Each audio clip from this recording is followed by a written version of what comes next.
ಬರ್ರಿ ಇವತ್ತು ನಾವು ನೋಡೋಣ ಹುಬ್ಬಳ್ಳಿಯ ಸ್ಪೆಷಲ್ ಗಿರ್ಮಿಟ್ಟಿ ಮಾಡೋದು ಹೆಂಗಂತ. ಅದಕ್ಕೆ ಸ್ವಲ್ಪ ಹುಣಸೆಹಣ್ಣು, ಉಳ್ಳಾಗಡ್ಡಿ, ಟೊಮ್ಯಾಟೊ, ಕರಿಬೇವು, ಮೆಣಸಿನ್ಕಾಯಿ ತೊಗೊರಿ.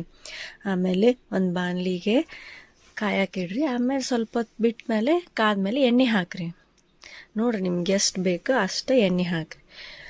ಎಣ್ಣೆ ಕಾದ್ಮೇಲೆ ಅದಕ್ಕೆ ಜೀರಿಗೆ, ಸಾಸಿವೆ ಹಾಕ್ರಿ.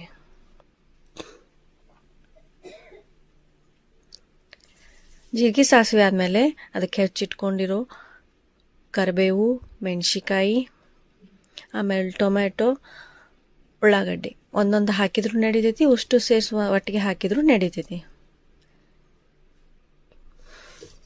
ಆಮೇಲೆ ಉಳ್ಳಾಗಡ್ಡಿ ಟೊಮ್ಯಾಟೊ ಹಸಿ ವಾಸನೆ ಹೋಗಿ ಕೆಂಪು ಬಣ್ಣ ಬರ್ಬೇಕು ನೋಡ್ರಿ, ಅಲ್ಲಿವರೆಗೂ ಅದನ್ನ ಕೈ ಆಡಿಸ್ಬೇಕು. ಒಂದು ಟಿಪ್ಸ್ ಹೇಳ್ತೀನಿ ಕೇಳ್ರಿ. ನಿಮ್ಗೆ ಅದೇ ಉಳ್ಳಾಗಡ್ಡಿ ಟೊಮ್ಯಾಟೊ ಬೇಗ ಹಾಕ್ಬೇಕಂದ್ರೆ ಅದಕ್ಕೆ ಸ್ವಲ್ಪ ಉಪ್ಪು ಸೇರಿಸ್ರಿ. ಆಮೇಲೆ ರುಚಿಗೆ ತಕ್ಕಷ್ಟು ಉಪ್ಪು ಹಾಕ್ಬೋದು. ಈಗ ಸ್ವಲ್ಪ ಉಪ್ಪು ಸೇರಿಸಿ ಅದನ್ನ ಸ್ವಲ್ಪ ಕೈ ಆಡಿಸಿದ್ರೆ ಉಳ್ಳಾಗಡ್ಡಿ ಟೊಮೆಟೊ ಹಸಿ ವಾಸನೆ ಹೋಗಿ ಬೇಗ ಆಗ್ತವೆ.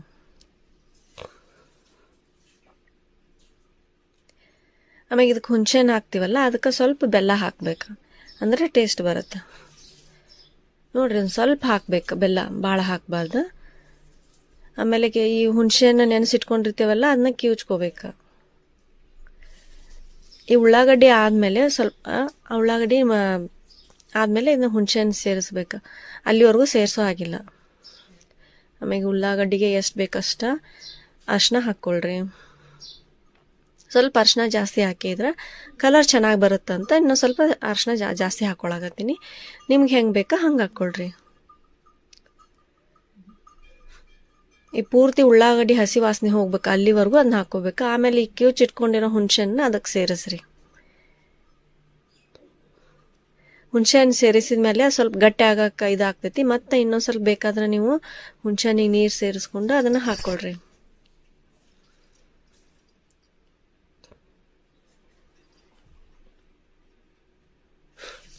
ಇದಾದಮೇಲೆ ಗಿರ್ಮಿಟ್ಟಿಗೆ ಸ್ಪೆಷಲ್ ಇಂಗ್ರೀಡಿಯೆಂಟ್ ಅಂದ್ರೆ ಪುಟಾಣಿ ಹಿಟ್ಟು. ಸೊ ಇದು ಸ್ವಲ್ಪ ಆದಮೇಲೆ ಹುಣಸೆಹಣ್ಣು ಬಿಸಿ ಆದಮೇಲೆ ಹುಣಸೆಹಣ್ಣಿಂದು ಹಸಿ ವಾಸನೆ ಹೋಗ್ಬೇಕು.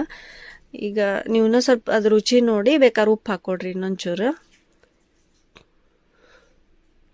ಈ ಹುಣಸೆಹಣ್ಣಿನ ಹಸಿ ವಾಸನೆ ಹೋದ್ಮೇಲೆ ಅದಕ್ಕೆ ನೀವೇನು ಹಾಕ್ಕೋಬೇಕಾ, ಪುಟಾಣಿ ಹಿಟ್ಟು. ಇದು ನೋಡ್ರಿ ಪುಟಾಣಿ ಹಿಟ್ಟು ಹಾಕಾಕತ್ತೀನಿ ನಾನು. ಸ್ವಲ್ಪ ಪುಟಾಣಿ ಹಿಟ್ಟು ಹಾಕಿ ಮತ್ತೆ ಕೈ ಆಡಿಸ್ಬೇಕು. ಅದು ಗಟ್ಟಿ ಆಗತೈತಿ ಅಂದ್ರೆ ನೋಡಿದ್ರೆ ಇನ್ನೊಂಚೂರು ನೀರು ಹಾಕ್ಕೋಬೋದು.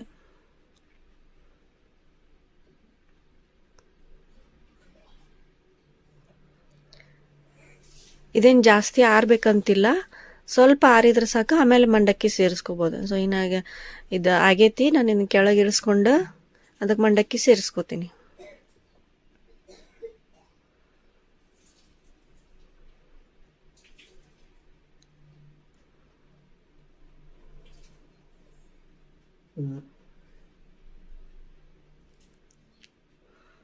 ನೋಡಿ ಚಲೋ ತಂಗ ಅದು ಕಲಿಸ್ಕೋಬೇಕು, ಅಂದ್ರೆ ಟೇಸ್ಟ್ ಬರುತ್ತೆ ಅದು.